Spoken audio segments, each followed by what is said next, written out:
Hi everyone, this is Diva from Blood Hunter, and you're listening to the Metal Pit podcast.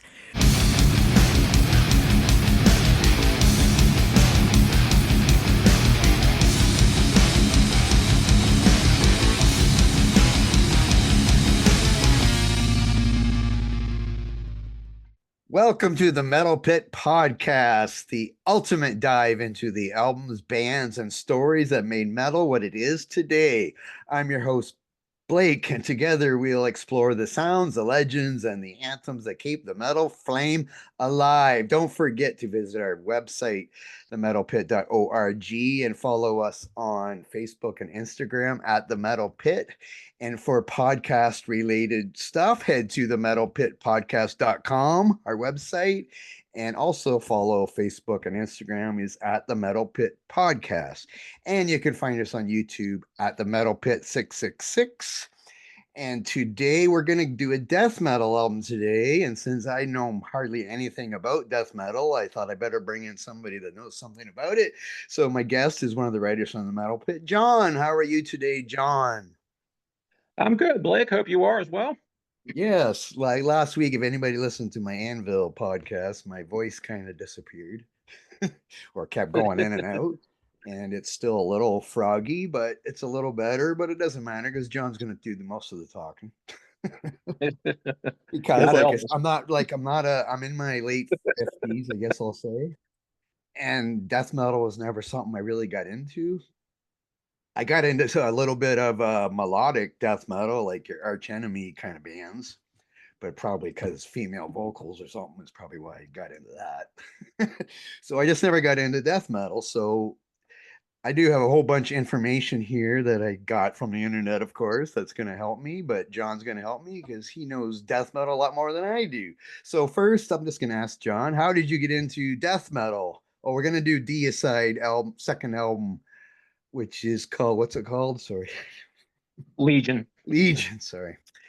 And but so what album or group got you into death metal, or how did you get into death metal?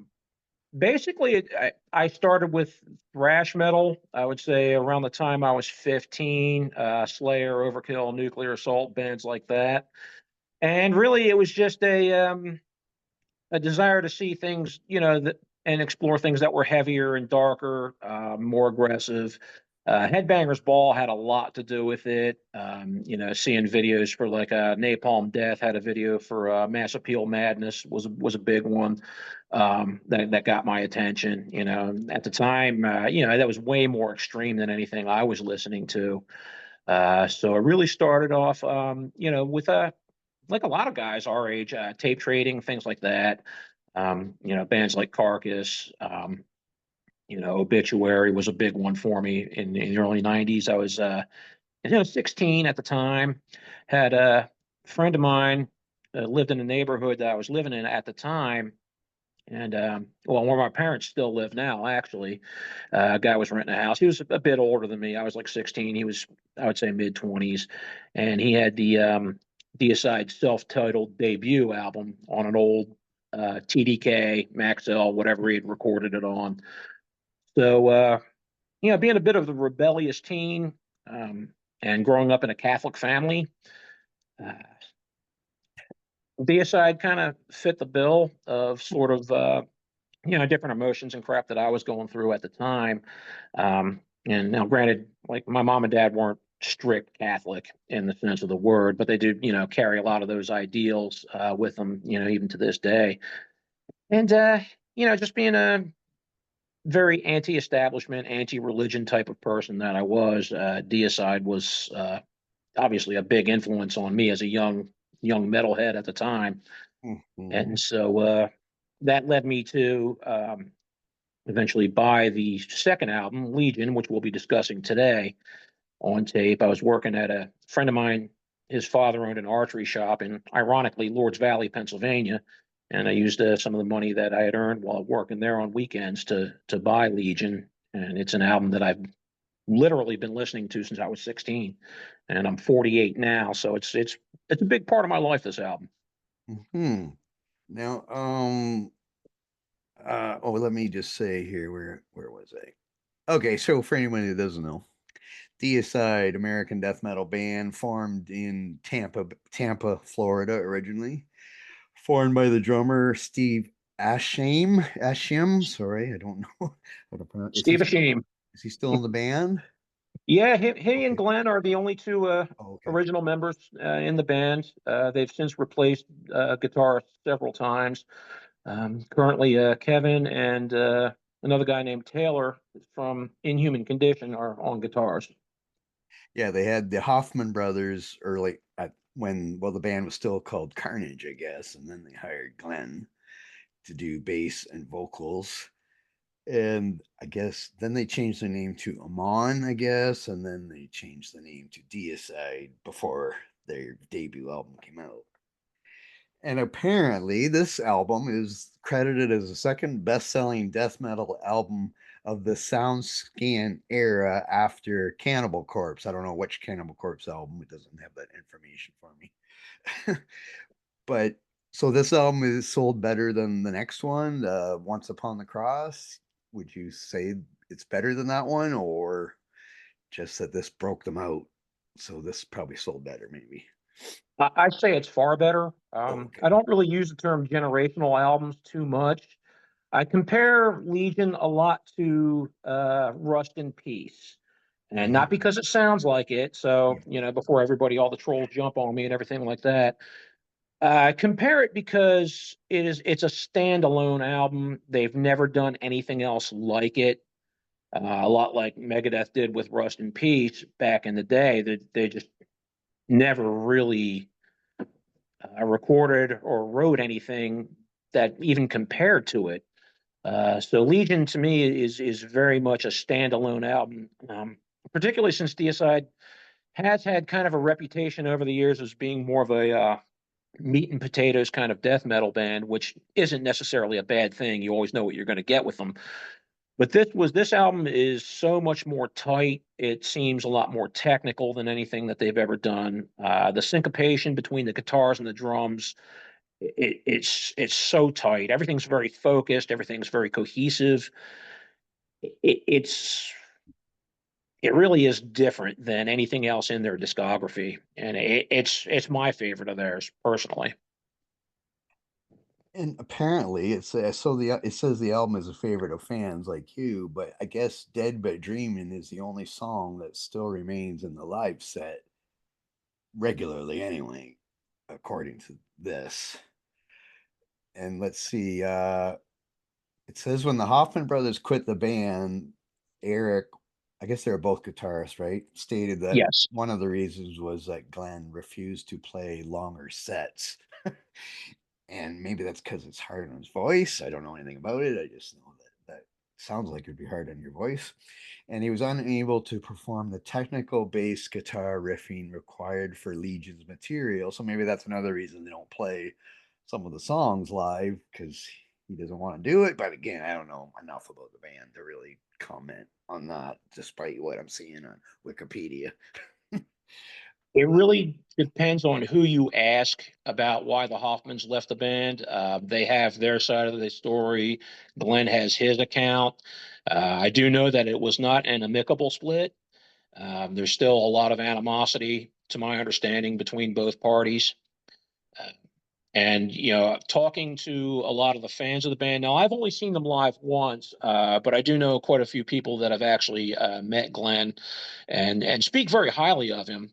And then I've also met people that can't stand him. So I don't know if it's just what day of the week you hit him on. And I personally don't know really too much, like I said, about the split, but I've heard good things and bad things about both parties. Mm-hmm. So I think I did read, I don't have it right in front of me, but I did read also somewhere that there was also a problem with money and stuff too, that they didn't think they were getting paid enough money or something too. So I don't really know which is the real reason that they quit necessarily, or if it's a combination of all that.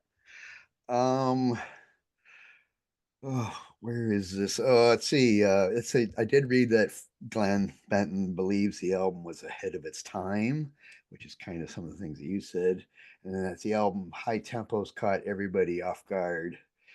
And he said it was over the top. He said everybody hated it. He says all the magazines hated it. Now, years later, everybody loves it. So, I but loved it. he was, Look, go ahead. let me be honest with you, Blake. This album terrified 16-year-old me. This album scared the hell out of me. It was a lot like your first time seeing The Exorcist, Hmm. or the first Alien movie that first time, where it just kind of grabs you, and you can't really let it go in your mind for a little while. It was, compared to the debut album, which the debut album, again, mom, dad, sorry, very overtly sacrilegious, blasphemous, satanic, whatever you want to call it. Uh, it was still, from a maturity, from the songwriting standpoint, was nothing compared to Legion. Um, Legion, when the album kicks in, it's you can tell right away that it's a whole other animal. And I agree. I think it's light years ahead of its time, simply because technical death metal really wasn't a thing yet. I mean, yeah, there were bands that were playing some really complex stuff, Suffocation, for example, but the term tech death really wasn't a thing. It really didn't exist. And I think it really wasn't until the mid 90s when you started to see more bands like Nile and Soylent Green and Dying Fetus start to emerge, like a lot of those relapse bands. Something like Legion was really out of the ordinary, which I think adds to, the way that it's withstood the test of time, and it's become such a monument in the genre. Uh, yeah, I'm looking through now. I know there's controversy, of course, where he put a cross, upside down cross on his forehead. I don't know. Is that still there, or did he get that removed? I don't know. Yeah, it was actually, he burned it into his head. Yeah, okay. It was like a brand, so to speak. And it says, yeah, inverted cross onto his forehead. Oh, I guess he just. Oh, I guess it's just he just burns it in and it goes away. I guess it says he did it on 12 different occasions or something. I don't know. And there was let's see, and they got banned some places. Chile, uh they had a poster featuring Jesus with a bullet hole in his forehead, so they got banned for that. And Hellfest, you think Hellfest they'd be welcome there, but it says What they it's kind of the irony of the whole thing is Glenn's actually received death threats from various religious groups around the country. And to me, I mean that's me. And again, I'm not a religious person. I think it's all a bunch of bullshit. Mhm. But that points out the hypocrisy of everything that goes on, and that's one of the things, to me, Deicide, it's been an important band for me, not just musically, but from a somewhat political and religious standpoint, where it's just, kind of a great big middle finger to the establishment. And hey, I'm all for it. Yeah, and back then, like you said, that the first album or that this album scared you, and like now it's hard to like years later, like they have 13 studio albums now, and you can't. It's hard to like. I mean, you do offend everybody, but now everybody's offended by everything, so you can't really stand out from people. You can't, you can't really do anything anymore. It seems that's going to help record sales, like it might have did back then, where kids would get it and think, "Oh, I want to go against my parents, or I want to go against religion, or whatever." Oh, Not that that's especially why they were doing it. I mean, maybe they were. especially back then. Yeah, Heavy metal already had such a bad yeah. reputation anyway, from, Tipper Gore and the PMRC and warning labels on everything. Hmm. And Deicide really took that one step further. Like these guys, lyrically, when you hear it the first time, you're like, wow, they're not messing around. These guys are the real deal. And now looking back on it, obviously we're a little older, a little more mature. We kind of chuckle Hmm. about it. And I giggle about saying how this album scared the crap out of me at 16. But, Yeah. being a very young metalhead at the time and having really only experienced, the heaviest thing what I probably heard at the time was probably like, something from Slayer, Yeah. and then this comes along, and it's, again, being from a Catholic family, sorry to everybody in my family who's listening, to hear this, and yeah, it was mind blowing. It was in a way kind of life changing because it did shape my outlook on a lot of different things, in terms of real life, not just music. But see, now I don't know. I heard some of the last album, and I know you did a review on it and liked it a lot.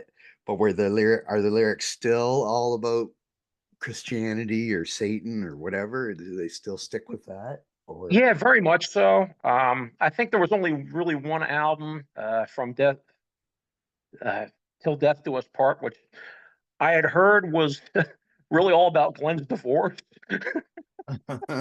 Whether or not that's actually true, I don't know. I've never actually listened to that album in particular. But yeah, all the ones I've heard were very much, sacrilegious, blasphemous. but I heard, but it's hard, like I said, to create controversy now because everybody's offended by something. But then Glenn brought up something about the singer, about that too many heavy metal bands were looking like Weezer, the group Weezer. I think you remember this. He brought this up, and I think that was his way. He goes, "Well, I can't write anything that's gonna make people upset, so I'll talk about somebody else, and we can get the name out there that I'm pissed off that people dress like Weezer and play heavy metal." And I don't know if it helped or not, but I know I saw it on Instagram and stuff like that.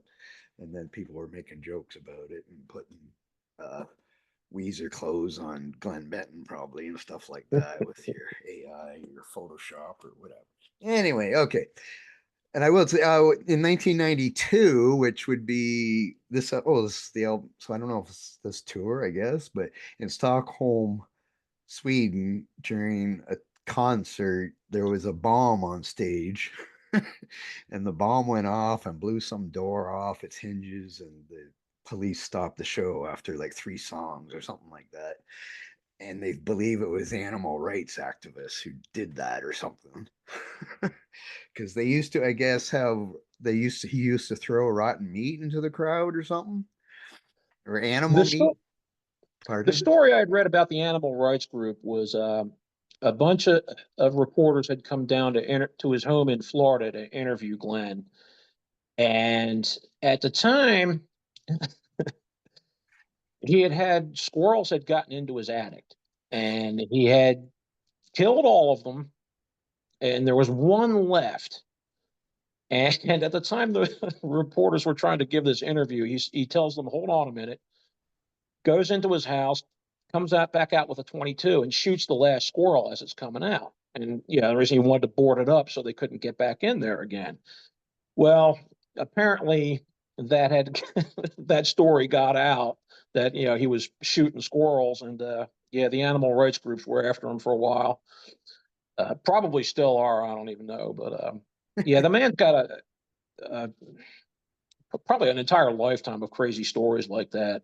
A few of them are related. There's a book by Albert Mudrian called "Choosing Death," and it's basically a history of death metal. It's an interesting read, very comprehensive, very knowledgeable book of who did what and when, and a lot about the record companies and the PR executives and the bands themselves that all made this happen. A lot of it, of course, taking place late '80s, early '90s. Great read, very much recommended. So for anybody out there that likes to read. Well, yeah, I was going to mention that this is only our second death metal podcast that we've done, and the other one was actually on Deicide, also by 2 other former writers that they did the Once Upon the Cross album.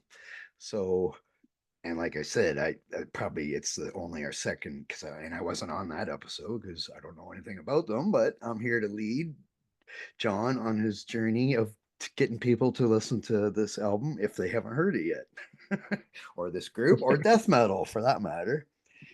And I do see the squirrel thing in here now that you're talking about it. And there was one other thing. It says he claimed in the 90s, Benton, that is, claimed in the early 90s that he would commit suicide at the age of 33, mirror a lifespan opposite that of Jesus Christ. However, he passed that age in the year 2000 and did not commit suicide. And then he says that he never said that or something. But I'm sure he probably did say it just to make some. But then says it. Well, I mean, Okay. controversy sells. Yes, I that's mean, right. especially back in those days. Madonna made a career out of it. Yeah. Controversy made Madonna a lot of money. Well, that's the thing. Like, if you go back to before, like Venom, they sang about Satan, and they were trying to, maybe not, I don't know, scare people, but talk about bad stuff or whatever. Now, of course, they say, "Oh, we just did it because it would be cool for kids to listen to it." That it wasn't what they were believing, even though Glenn Benton might be believing it, but they weren't. And, like Alice Cooper wasn't really killing somebody on stage and stuff like that. It was all to shock people and get people to listen and controversy and get parents hating you and all that kind of stuff. Anyway, okay, want to get to the album now? Yeah, sure, let's do it. Okay, now I lost that part. But anyway, the first song is called Satan Spawn, the Caco. I can't even know how to say it. The Do you know how to Caco say Demon. this? Okay, Satan spawned the Caco Demon. okay. Yeah, that one. That's the intro, the opening track off of the album, and that was the one that, I mean, it grabbed me right off the bat. It's got that weird, creepy kind of intro to it, um, which death metal bands have done before, but this one's a little bit different because it's got the sound effects. And Deicide typically doesn't rely a lot on sound bites and sound effects. I mean, they do use them, but they're very, very minimalist and throughout their albums. But this kicks right off with it, and it's got that creepy kind of whispering in tongues, over top of that, before that first guitar riff kicks in. And when that riff kicks in, when the song really gets going, I had at that point in time in my life, I've never heard anything so completely off kilter, but yet still so tight at the same time. And I think this is the album, and particularly this song that made me a fan of Steve Ashim, the drummer, just because of how tight everything is. And it's not not an overly fast track, um, but for what they're doing, it's blazing. There's faster bands out there, there's faster drummers out there. Pete from Morbid Angel, for example, or Mick Harris from Napalm Death, and those guys can play a million miles an hour, and that's great. But this is tight. And you said you listened to the album briefly yourself, and I'm sure, Blake, you know what I'm talking about, because Yeah. it's got that odd time signature, and Steve's got those little fills, but they're all on kind of an offbeat, but yet they fit perfectly. And to see these guys play this album live in its entirety it was mind blowing, because I think there was a lot of controversy, like you had mentioned earlier, whether or not they could actually play this shit live. I mean, Mm-hmm. I saw them on the 30th anniversary tour, and I can tell you, yeah, they really do play this stuff, and it's a wild, wild track. I think it's about 4.5 minutes long, and it's just, again, it's so off time, and that kind of threw me, because I think, you know, as far as time signatures and beats and things like that go, I think the craziest thing I'd heard up to that point was probably like Blackened, off of And Justice for All, and this Mm-hmm. kind of takes that but kicks it up a notch. Um, just very relentless. The guitar works phenomenal. The drum works phenomenal. And I think Glenn is actually very underrated as a bass player, because to be able to keep up with what the guitars are doing and what the drums are doing, it takes a degree of talent and a lot of hard work and a lot of practice. This is really, it's one of my favorite tracks of their entire catalog, not just this album. It's just a great, great track. It's ferocious. It's intimidating. Um, and like I said, hearing it the first time, it blew my little mind. Like, this was end all extreme for me in 1992. It's a wild one. Yeah, I did give the album a quick listen today, but I don't have anything again myself. I don't have time to get into one listen isn't gonna give me information about the kind of music I don't really listen to. So I don't have the information. So everything I have is just stuff I looked it up on Wikipedia or on the web. But apparently, I did hear some goats at, at the start of this album, at the start of that song. And it says in Wikipedia that at 20 seconds, a voice can be heard. Oh, it's a backward message that, and there's a voice that keeps repeating the song's title or something, is what that is. Wow, I never knew that. I never knew what the hell he was As saying. I long thought as it was this in is some. correct, that's what it says. Yes. Hey, I thought it was pig Latin for all I knew. I mean, But it's yeah, so and I don't think, and of course, I don't need to read anything else in there. You had a lot to say about that song, so I don't need anything. Okay, and then we go to, oh, and I will point out the album's only 29 minutes long, which is kind of back then, Slayer's Rain and Blood was probably 29 minutes long or something less than 30 minutes. So there was a lot of groups that did stuff like that back then. And when you play so fast, like I imagine it is all the time, it's just the way it goes with that stuff. Okay, then we go to Dead But Dreaming. And what do you think of this song? This is a great one too. It's probably the catchiest song on the track or on the album in terms of the riffs. It's very memorable. It sticks out in your head. I find myself just randomly kind of growling along to this particular song throughout the course of my work day. It's more mid-paced, but again, I can't stress enough really just how tight the musicianship on this album is. I don't know how they were able to put this together in such a short time span after releasing the debut. And I don't know, they must have had some great drugs because again, the songwriting and the maturity in the musicianship is light years ahead of the debut.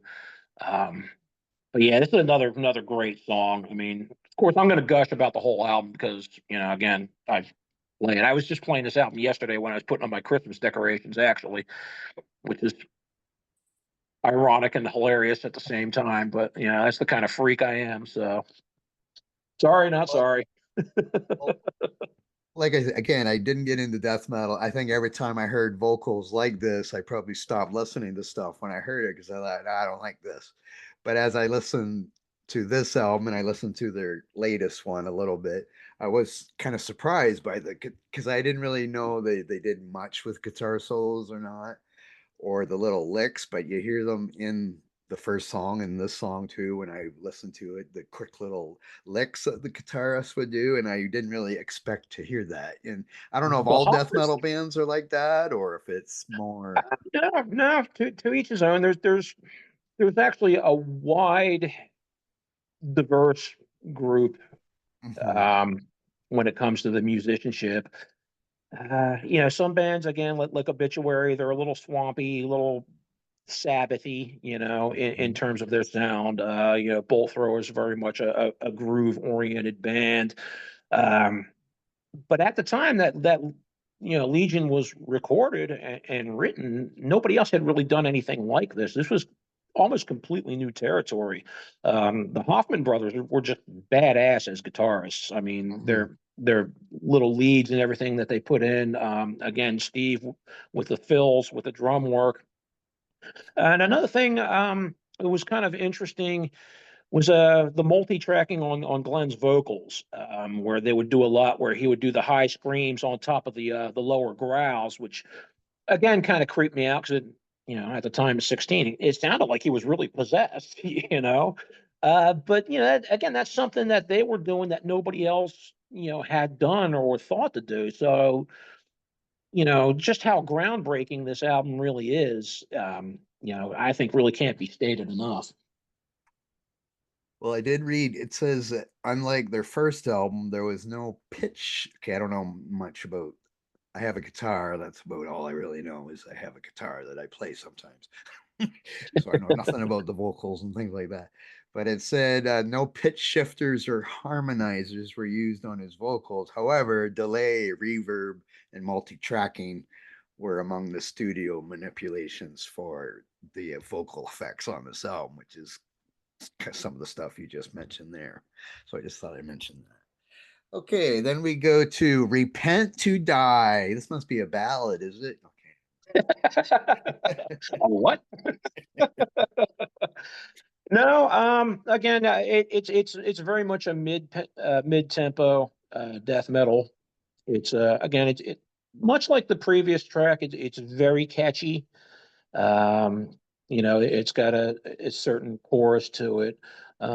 Glenn's got unique vocal patterns, almost like a cadence, almost kind of very militaristic in the way he kind of barks through it.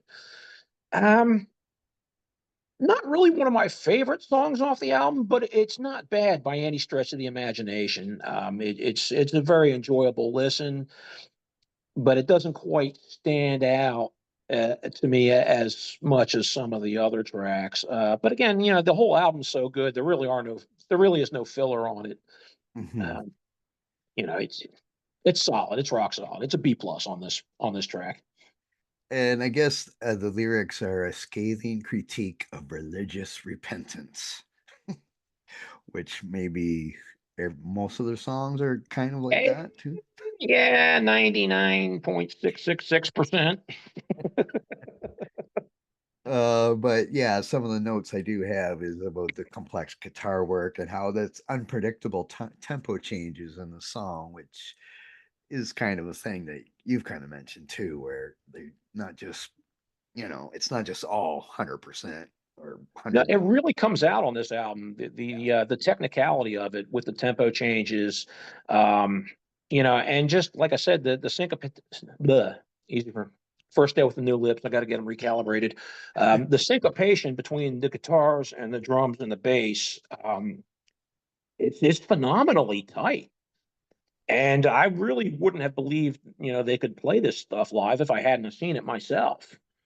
It's a testament to how good of musicians they really are. Like I said, now the two new guitarists that they've got, both played through this album and did extremely well with the live set. So, definitely a big props to Kevin and Taylor.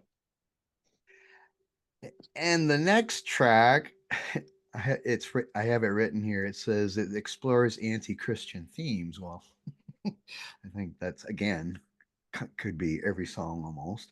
But anyway, the song is called Trif. Okay, why is it? Trifiction. Okay, Trifiction. thank you. And that is supposed to be a play on crucifixion, apparently. So, what do you think of this song? This song again kind of creeped me out the first time I heard it. I remember, it kind of opens up with the sound of the glass breaking, um, which in a way goes with the visuals of the album cover and the inlay card because they've got the trifixion on the album cover, which looks to be inside like this glass bubble. And when you open it up in the CD or the tape, it's broken, and you see the trifixion is actually like more or less. I don't know. It was all digitally created. It's kind of hard to put into words without someone actually seeing it. Mhm. Um, So I'm kind of losing my train of thought on that. So I'm just going to kind of gloss over that and go right into the music, which, again, you're going to get your fair share of blasphemous lyrics from Deicide. There's a little part in the middle of the song where he's all about, in the name of Satan, I condemn this image of God. And there's a little bit of multi-tracking on the vocals and whatnot as well. It's kind of atmospheric in its way. Just for those two little points alone, whereas the rest of the song is, pretty much the whole tried and true formula of the album with the odd time changes and everything. Um, it's a good middle of the album kind of track. I think it just holds everything together very well and sort of exhibits all the high points from both the front and the back side of the album. It's rock solid. And then we go on to another lovely little title, Behead the Prophet. No Lord shall live. And what about this one? Yeah, lyrically, I think you can see kind of a trend developing. But the riffs have kind of a slide to the riffs in this one. It's very, very catchy. One of the catchier songs on the album. Um, Again, it's yeah.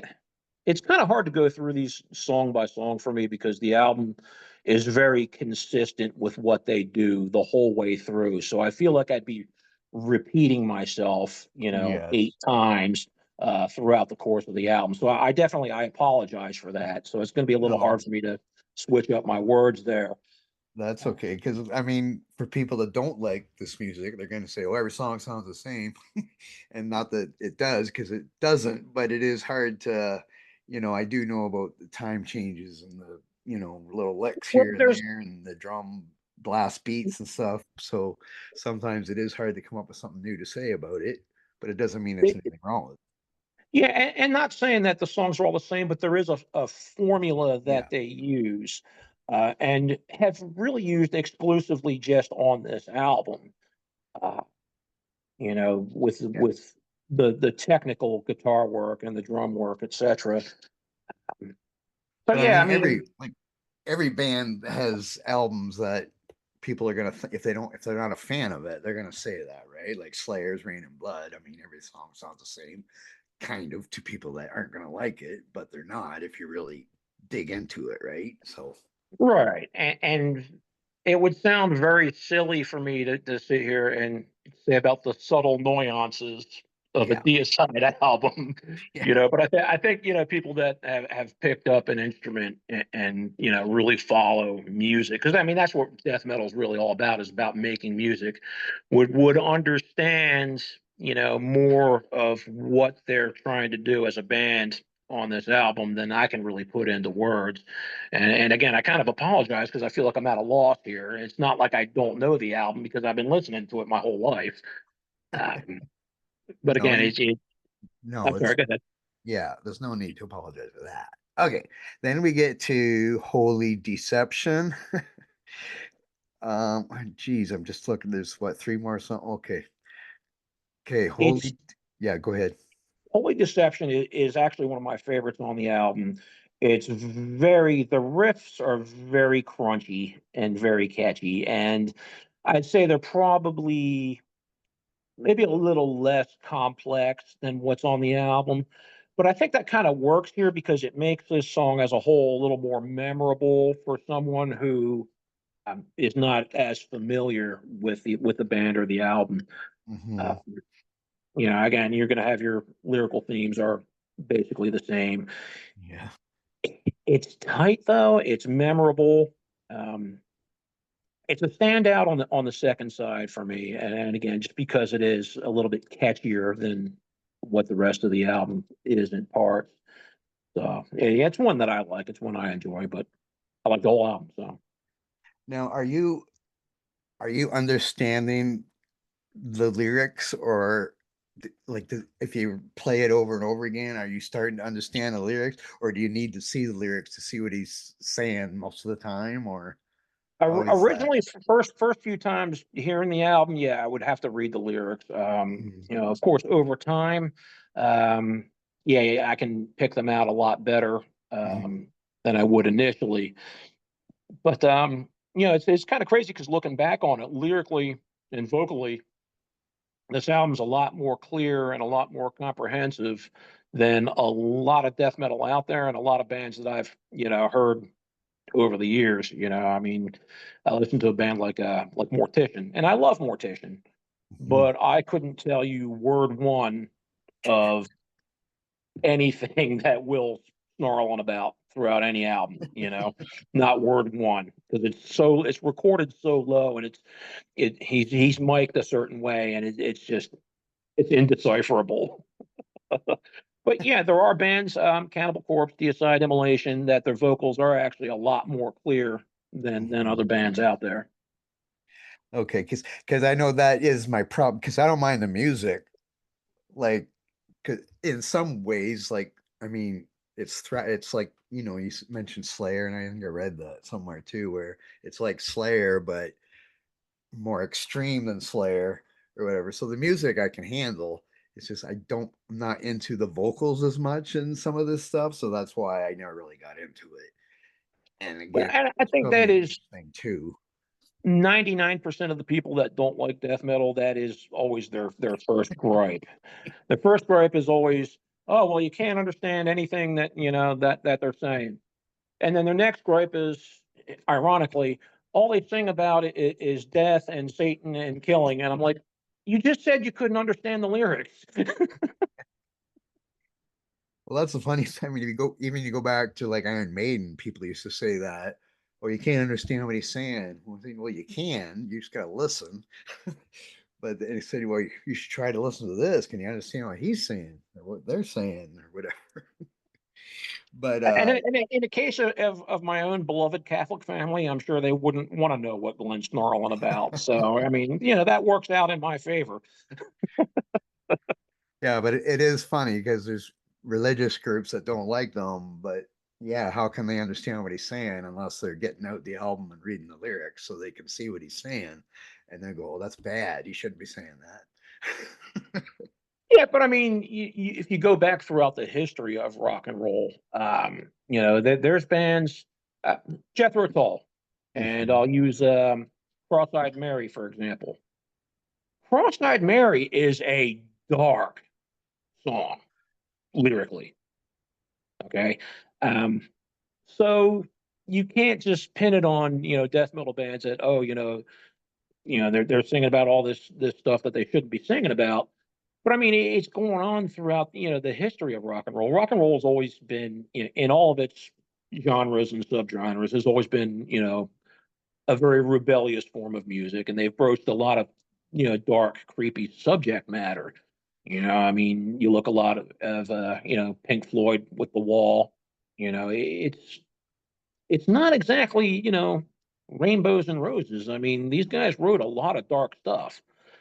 And Mhm. so for me, like, the people that always point the finger about death metal and specifically the lyrics, maybe could kind of take a look at what you've been listening to since you were a kid. I mean, Mhm. glass houses, stones, yada, yada, yada. Yeah.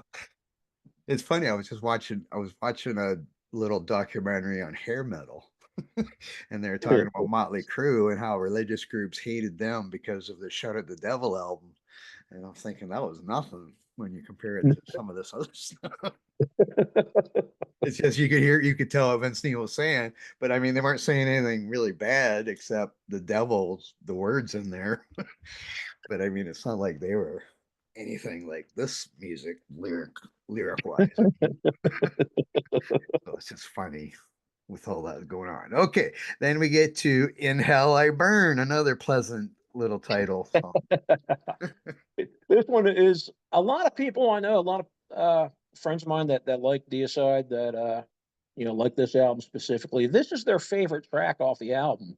And I kind of get why. The chorus is pretty anthemic as far as death metal goes.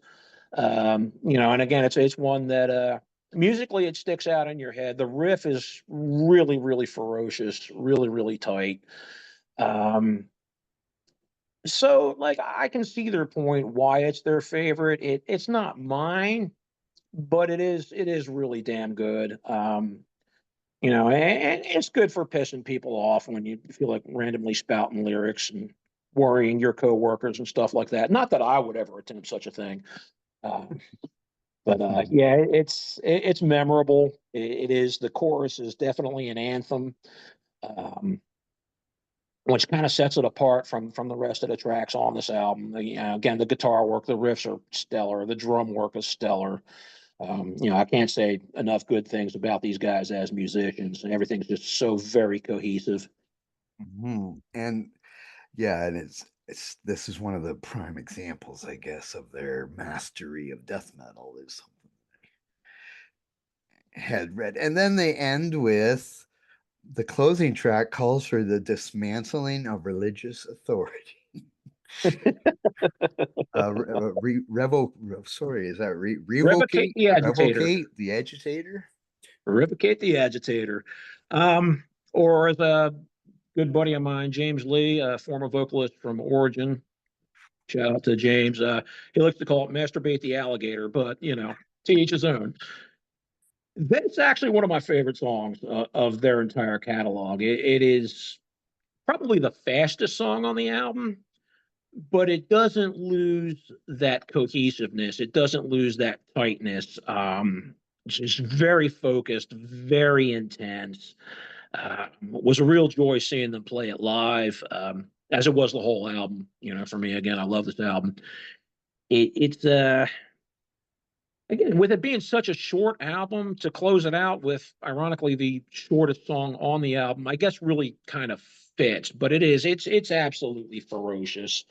Um, yeah, very intense, and definitely one that I enjoy. And the drum work is particularly tight on this. I'm a big fan of Steve Asheem's. Um, so yeah, it's a very, very special song, very special album. Can't really say enough good things about it, but again, I feel like I've been repeating myself for a while now, so there's that. But That's yeah, okay. man, it's good. It's damn good. I recommend it for all the metalheads out there that are just getting into death metal. And I know all the longtime heads out there that have been listening to this album for a long time, like I have, would probably agree with me about how good this one really is. And what would you give it at a 10? I give it a 10 Okay, personally. figured. Because again, like I said, I spin this album probably once a week, and have for many, many, many years. Um, and yeah, like I said, for a goof, I was putting on my Christmas decorations yesterday, and this is what I was listening to. But yeah, Okay. it was a So game changer for me. yes. Um uh and I can't remember, there's a video we put I had AI help create a video for our YouTube channel on the top 20 death metal albums of all time. Now I can't remember if this was on that list or not. So I'd have to go back. So people, if you listen to that thing that AI helped do for me, it was just a test to see how it would come out and everything. So all the criticisms about AI, it's all right, but we're gonna try to do more things like that, but maybe do more hands-on with it. But anyway, it was still interesting and seeing everybody's opinions on what they thought was the best death metal albums. I'll have to go back and check that out for that. Now, for a list, now I asked you about doing a top 10 death metal album list. You have that too, right? You have that? Yes, sir, I do. Okay. And I said I was going to do my top 10 albums of 1992, which I guess you also did, right? Yep. Okay. Okay, so I'm gonna now I've already did this because I did this on another episode, so probably I'm not sure if I put my top 10 in the exact same order that I added on that list, but I'll let you do your top 10 albums of 1992 first, and then I'll do mine, and then you can do your top 10 death metal albums. So do your top 10 of 1992. Okay, 1992 was a huge year. Like I said, I didn't really stop to think about it until I started compiling this list. Just how many great albums there were that came out in '92, and some of my favorites. A lot of them I still spin to this day. So the top 10 death metal albums 1992 for me. Number 10, Sinister, Cross the Sticks. Uh, Sinister, you always know what you're going to get with Sinister. They've never released an album I didn't like. They're very bare bones, uh, but they are what they are, and you know what you're going to get. And if that's what you like, then you're going to like just about everything they've ever done. They're tight. Also unique because I think at the time, especially, there wasn't really a whole lot of death metal bands coming out of Holland, so that was kind of a point of interest. Especially back in those days. Number 9, Carcass had the Tools of the Trade EP, which was the follow up from their previous album, the rather humorously named Necroticism, Descanting the Insalubrious. Carcass was one of the first death metal bands I'd ever really got into, if for no other reason than beyond the ferocity of their music, their lyrics were just hilarious. Legend has it that bass player and vocalist Jeff Walker found his sister's medical dictionary and used it while he was writing all their lyrics. So this shit's just way over the top. It's a good time and the music's great. Coming in number 8, personal favorite of mine, having grown up in the Northeast, Incantation with Onward to Golgotha. That's a band that I've loved since I started listening to them. I love the doominess of them. I love the creepiness of them. I can't get enough of it. 7, Napalm Death with Utopia Banished. And a lot of people, now granted it's 1992, a lot of people didn't like that lineup of Napalm Death. They prefer, old school heads prefer the original lineup. I liked it when they started doing a little less grindcore, a little more death metal. I thought it gave them a little bit more diversity in their sound. So that's Utopia Banished is a big favorite of mine. Number 6, I got Cannibal Corpse with Tomb of the Mutilated. I would rate this one higher, but I never really cared for the vocals on this album. I thought they were just too garbled. I mean, granted, nobody really listens to death metal for the vocals anyway, but, my criticism. Shoot me. Number 5, Nocturnus with Thresholds. Nocturnus was a pretty phenomenal band for me. I don't think they ever really got the love that they deserved. The first death metal band I knew of that used keyboards extensively throughout their music, which made them really, really different, really unique, gave them their own atmospheric vibe. Um, they have kind of very like a retro sci-fi sound to a lot of what they do, which I think is just really cool and really creative, especially for back then. Number 4, I don't know that it really counts as death metal. I count it as death metal, but apparently there's been some difference in opinion what I think is death metal and what other people think. Number 4, I got Sadus with A Vision of Misery. It is too damn extreme to be just a thrash metal band. They knocked that one out of the park. That album is just phenomenal. Kind of like Legion, it's very tight, it's very technical. The musicianship, particularly with Steve DiGiorgio on bass, is over the top. 3, Obituary, The Incomplete. I think is one of my favorite albums still of all time of their entire category, and they've been doing it a long time.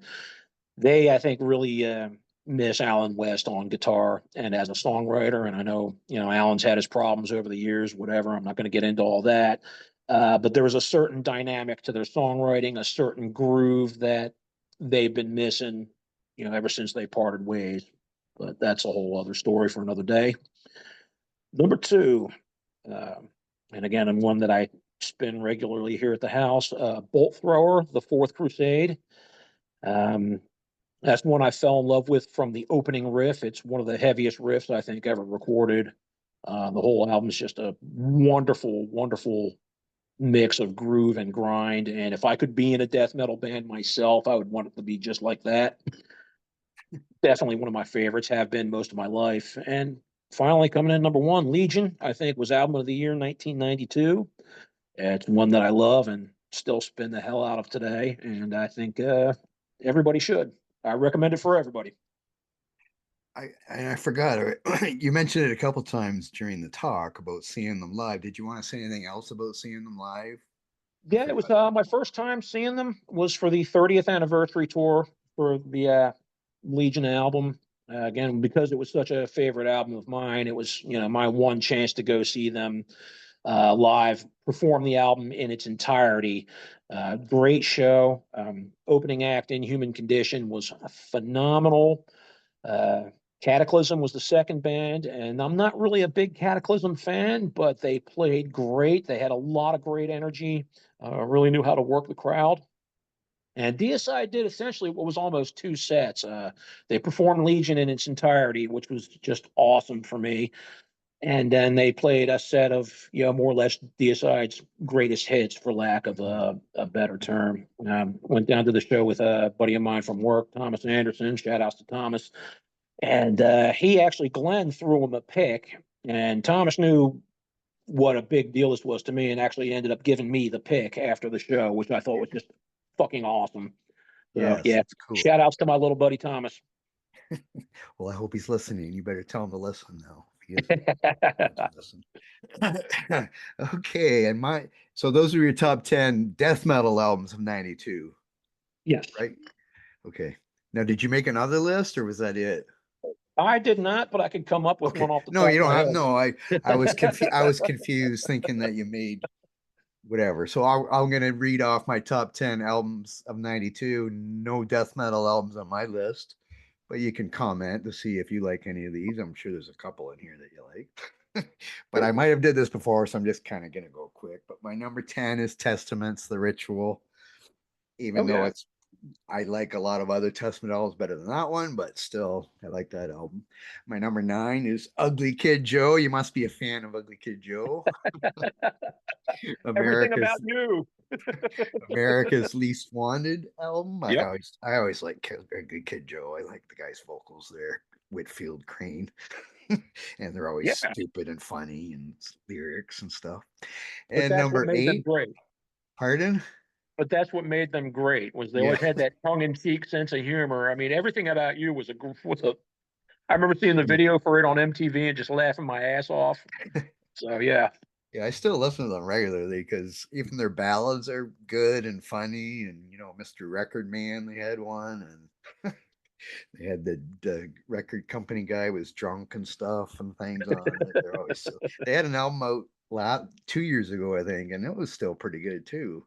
They had a song called "Watching" or "Listening" or wait, something about my dead friends playing, and they were talking about all these dead musicians that are gone that they can't hear anymore. But it was kind of a cool song and kind of a tribute to the ones that have passed. Anyway, back to my list. Okay, number 8, I had Alice in Chains with Dirt, which is really the only Alice in Chains album I ever listened to, really, but I like that album. Number it's a great 7, one. I had Pantera, Vulgar Display of Power. Number 6, I got Manowar. I'm a Manowar fan. Triumph of Steel. First Great song album. is like 28 minutes long, and then but it's Great 7 album. parts or some fucking thing. Number Probably 5, I their got best album. Ministry with Psalm 69. Also And good. number 4, I got Suicidal Tendencies with The Art of Rebellion, which was kind of a lot different than most Suicidal Tendencies albums. It was a little more, I don't know what to say, but it wasn't as punkish as the earlier stuff. But I really like that album. Number 3, I got doom metal band Trouble with Manic Frustration. Even though, again, that album wasn't as doomy as some of the earlier stuff. It kind of had a Led Zeppelin kind of tinge to this one, but I like that album. It's one of my favorites. My number 2 was Dream Theater with Images and Words. And if we were back in 1992, that probably would have been my number 1 because I listened to that all the time back then.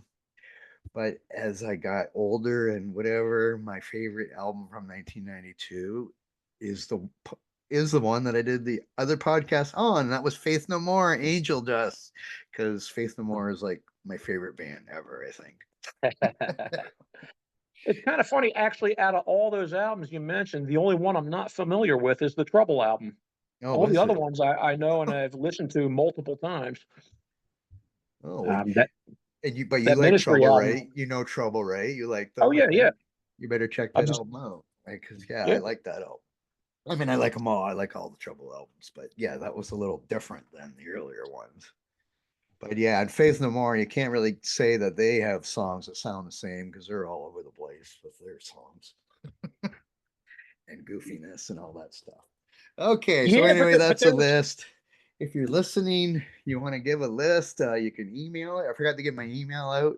You can email me podcast at themetalpit.org, or you can email me info at themetalpit.org. Either one, if you want to make any comments, suggestions, and whatever you want to be a guest on a podcast, maybe, or if you have an album suggestion you want to do, give us a shout. Or if you want to give us your top death metal albums of 92, do that too, whether it's on here or whether it's on an email or if it's on our YouTube channel, wherever you listen to us. And make sure you rate and subscribe and everything like that to us.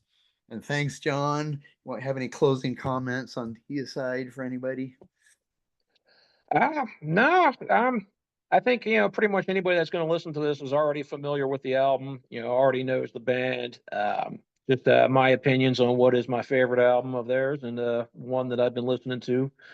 It was a game changer. It was a definite game changer. And if anyone who hasn't heard it yet, I definitely recommend checking it out.